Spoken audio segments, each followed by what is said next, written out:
Michael está entre nós, o filme do Rei do Pop, o filme do Michael Jackson já saiu, eu já assisti e vou trazer aqui para vocês a minha análise sincera, os pontos positivos e negativos sobre a produção. Será que vale a pena? Vem comigo que eu te falo já já.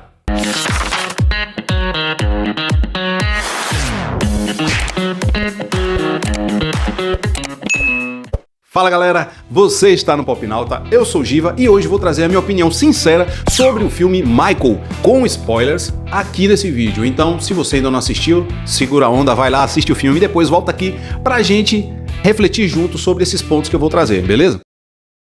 Mas primeiro, antes de começar a falar do filme, é bom lembrar que o primeiro teaser trailer divulgado em 6 de novembro de 2025 bateu todos os recordes, ultrapassando 116 milhões de visualizações nas primeiras 24 horas.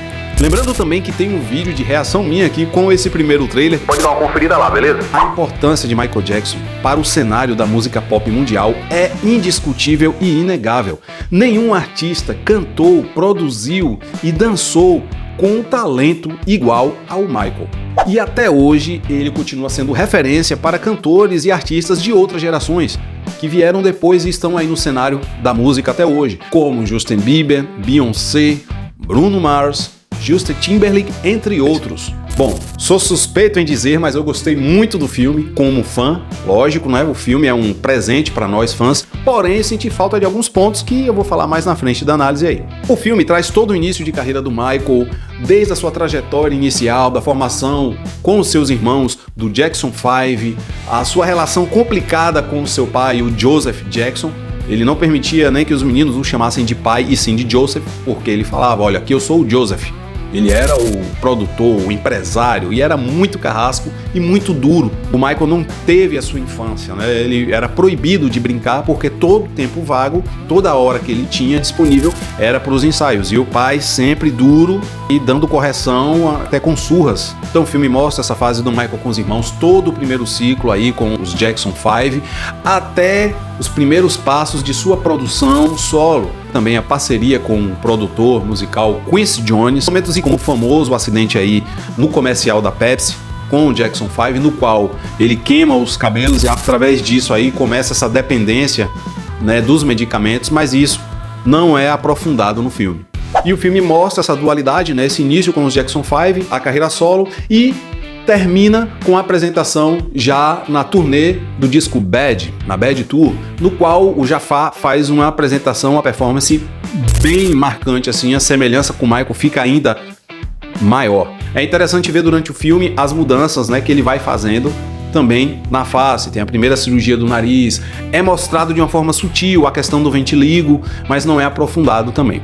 O filme mostra também a produção do disco Thriller, alguns momentos icônicos como a produção, né, os bastidores aí do clipe Thriller, Beat It, a apresentação dele na Montal com Billie Jean. Então o filme dá um 360 mostrando essas partes interessantes aí da carreira do Michael. Bom, a sinopse fala que vai mostrar um lado do Michael que os fãs não conheciam, mas a gente sabe que poderia, né, o filme, o roteiro, poderia ter aprofundado mais. Vou falar agora dos pontos positivos do filme. A atuação do Jafar Jackson. Gente, a escalação para vivenciar o Michael Jackson nos cinemas foi uma preocupação na produção e o Jafar é sobrinho do Michael. Então, além da semelhança física e da idade próxima, ele também tem um timbre de voz muito parecido. A curiosidade é que o Jafar não é ator. A atuação do Jafar ficou muito semelhante e ficou longe de uma caricatura. Ele também praticou e ensaiou muito com o mesmo empenho e com a mesma ambição pela perfeição que o Michael tinha. Então ele ensaiava muito diante do espelho e ele chegou a relatar que enquanto ele não se reconhecesse no espelho, ele não ia parar, chegando ao ponto de machucar, sangrar e fazer bolha nos pés e tudo mais. Sequências musicais. A sequência musical do filme é a alma do filme, né? Ela foi muito bem encaixada com o roteiro. Aquela parte inicial ali da fase solo do Michael, que ele tá no estúdio e que tem um pouco disso no trailer, que o Quincy fala, olha, vamos lá, só não mexe esses pés, cara, e tal, brinca com ele, e ele começa a cantar. Então, aquela parte ali faz um mix de imagens e de situações que ficou muito, cara, empolga quando você tá assistindo. Até mesmo a filmagem do clipe, né, que aparece aquele jogo de efeito do Michael foi muito bem recriado, muito bem feito. Outro ponto positivo é a produção de alto nível do filme. Isso aí é visível nos figurinos, na produção dos shows, a forma que eles montaram os cenários, a produção da banda e o envolvimento da própria família facilitou até o acesso a algumas peças, alguns figurinos reais do Michael que foram usados na produção. E outro ponto, né, indiscutível, a trilha sonora. Cara, só sucesso, bicho. Só de tocar já emociona, sabe?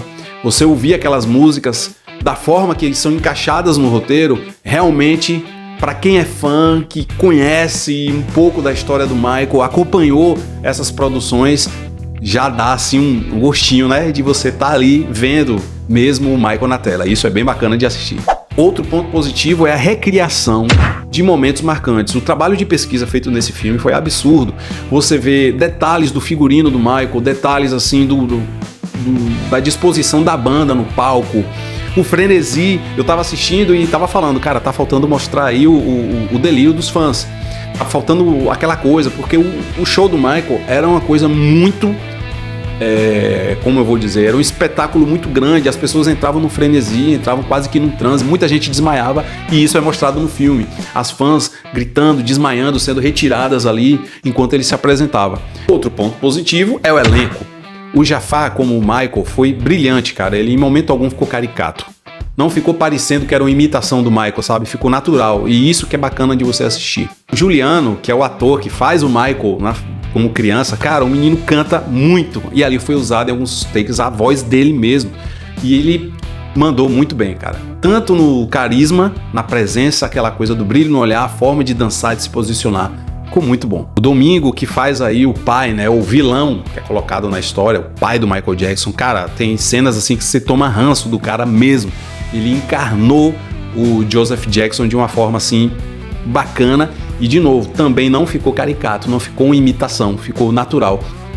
E agora os pontos negativos. História incompleta. A gente assiste o filme e fica com aquela sensação que tá faltando alguma coisa. A história ficou muito nivelada, sem aprofundar alguns pontos que são importantes na vida do Michael. Final alterado. Bom, o final do filme, ele não era da forma que foi, né, finalizado. Segundo rumores de bastidores, o filme terminaria com o Michael em Neverland e a polícia chegando em Neverland justamente a terminar o filme com as denúncias de abusos que ele sofreu na vida. Dessa forma, o filme terminaria com a carga dramática pesada e o filme teria também a duração de 3 horas. Então, tanto com a interferência da família em algumas situações, quanto questões judiciais, eles tiveram que alterar muitas partes do roteiro, inclusive o final do filme, que deixa aquele gancho para a segunda parte. Filme chapa branca. Bom, ou seja, pegou leve, só mostrou o lado bom do artista, não aprofundou nos fatos polêmicos. Realmente, o filme ele tem uma pegada mais de homenagem do que um filme cinebiográfico. Em algumas questões com o pai, não foi mostrado, o pai também agredia a mãe, isso não foi mostrado. A fase de turnê, que os irmãos tinham relações com fãs e tudo, e ele era escondido no armário e ouvia tudo, então meio que foi abafado muitas partes polêmicas da vida do Michael e o filme foi mais mostrado como uma homenagem mesmo. Então essas partes meio que foram ignoradas. O processo criativo não foi explorado. Gente, toda vez que eu assisto um filme cinebiográfico de artistas musicais, de cantores, de bandas, é tudo que a gente quer ver. Eu até falei isso no meu react. Tudo que eu quero, tudo que o fã quer ver é como aquela música foi criada, quais foram as situações que levaram o artista a criar aquela canção. E isso não é muito explorado no filme. Mas, por exemplo, Billie Jean tem uma história muito bacana, uma curiosidade, mas que não é mostrada no filme. Existia uma stalker, uma fã que perseguia o Michael. E depois ela começou a dizer que ela tinha um filho e que o filho era dele. Então, Billie Jean, ele fez para essa fã que perseguia ele, inclusive teve questões judiciais, ela foi proibida de ficar a X metros, né, de se aproximar do Michael por conta da perseguição. Era uma fã meia, né, tantã aí da cabeça. E Billie Jean tem toda essa história e não foi mostrado. Ainda assim, é um bom filme. E apesar de trazer coisas profundas como o problema, o drama, que a vida de Michael é um drama pesado, a relação dele pesada com o pai. Mesmo assim, quando você termina de assistir o filme, você fica com a sensação leve. Eu acho que muito por conta do caminho que a direção e o roteiro, né, que o diretor decidiu seguir no filme. O filme conclui deixando aquele gancho, né? A história continua, a gente já sabe que foi confirmado, vai sair a parte 2 até a fase final da carreira do Michael, no qual ele estava preparando a turnê do This Is It. E o filme está aí dividindo opiniões entre fãs e críticos, mas diz aí, o que você achou do filme? Olha, se você gostou desse vídeo, deixe o seu like e a sua opinião aí nos comentários. E se inscreva no canal para você não perder nenhum vídeo que a gente sempre está lançando por aqui, beleza? Até a próxima, fiquem com Deus e valeu!